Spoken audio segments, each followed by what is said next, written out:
நான் சொல்றேன், அது கீரல் விழுந்த மணியா? அவர் பேர் அதானே, கி வீரமணியோ கீரல் விழுந்த மணியோ.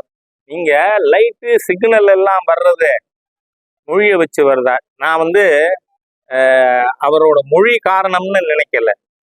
நீங்க பாத்தீங்கன்னா அது சாத்தி இருந்திருக்கு.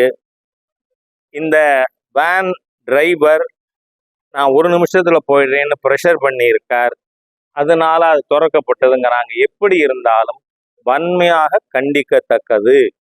உயிர் இழப்பிற்கு காரணமான நபர் உடனடியாக கைது செய்யப்பட்டிருக்கிறார். மத்திய அரசு தக்க நடவடிக்கைகள் மேற்கொள்ளும். உடனடியாக யாருடைய கோரிக்கையோ போராட்டமோ இல்லாமல் உயிர் இழந்தவர்களுக்கு நிவாரணம் கொடுக்கப்பட்டிருக்கு. But at human loss is a loss. அதில் நான் விவாதிக்கவே விரும்பலை. தவறுதான். அந்த நபர் செய்த தவறுக்கு அரசு துறை நடவடிக்கை எடுத்துக்கிட்டு இருக்கு. ஆனா நான் கேட்கிறேன், நிக்கிதா என்ன ஆனார்? பதில் தெரியும்.